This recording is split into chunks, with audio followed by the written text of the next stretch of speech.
السلام على أشرف الأنبياء والمرسلين وعلى آله وأصحابه أجمعين।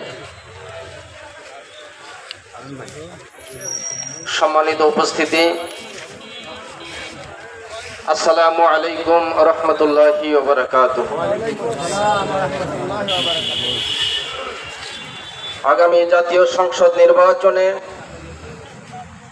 Level playing field নিশ্চিতকরণ, জুলাই ও August সহ সকল গণহত্যার বিচার, প্রয়োজনীয় মৌলিক সংস্কার, জুলাই সনদ ও ঘোষণাপত্র বাস্তবায়ন,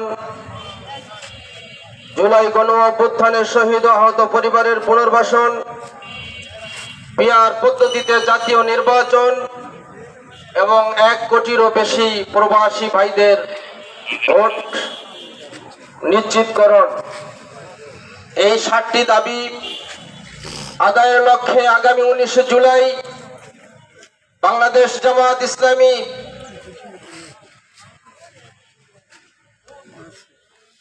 জাতীয় সমাবেশের আয়োজন করেছে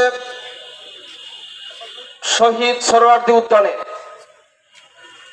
উক্ত সমাবেশে যোগদানের উদ্দেশ্যে আজকে আমাদের মিছিলের এই আয়োজন। আজকে এই মিছিলে আমরা উপস্থিত হতে পেরে মহান আল্লাহ রাব্বুল আলামিনের দরবারে শুকরিয়া আদায় করছি, আলহামদুলিল্লাহ। আর আজকের এই সুন্দর পরিবেশের জন্য, এই সুন্দর ওয়েদারের জন্য আল্লাহ তাআলার দরবারে শুকরিয়া আদায় করছি, আলহামদুলিল্লাহ। সম্মানিত প্রিয় ভাইরা, আজকের এই মিছিলের মাধ্যমে আমরা দেশের সকল জনসাধারণকে জানিয়ে দিতে চাই যে আর আগামী নির্বাচন কোন নৈরাজ্যপূর্ণ নির্বাচন বাংলাদেশে হতে দেওয়া হবে না। আগামী নির্বাচন হবে শান্তিমূলক নির্বাচন।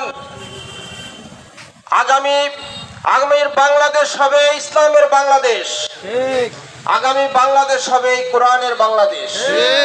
আমরা একটি সুন্দর সমাজে, এই দেশের এই সমাজের সকল মানুষ যেমন সূর্যের থেকে সমানভাবে আলো পায়, আমরা এমন একটি সমাজ, এমন একটি সরকার গঠন করতে চাই যে সরকার দ্বারা এই দেশের জনগণ সমানভাবে সেবা লাভ করবে ইনশাআল্লাহ।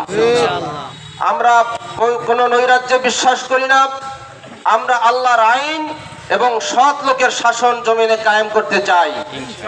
সুন্দর একটি সমাজ, ভালো একটি সমাজ প্রতিষ্ঠা করতে হলে ভালো মানুষের বিকল্প নাই। সম্মানিত প্রিয় ভাইরা, বাংলাদেশ জামাত ইসলামী এইরূপ ভালো মানুষ তৈরি করছে।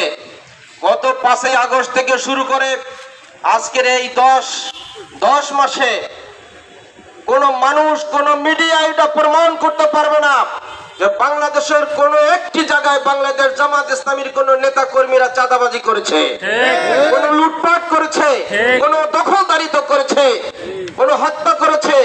এই ধরনের কোন অপরাধ বাংলাদেশ জামাত ইসলামী করে নাই। জামাত ইসলামী শান্তিপূর্ণ সমাজ গঠনের প্রত্যয় নিয়ে সামনে এগিয়ে যাচ্ছে। প্রিয় ভাইরা, আজকের যে গণমিছিল শুরু হবে এখন, এই মিছিলে আমাদের কিছু নিয়ম কানুন আছে।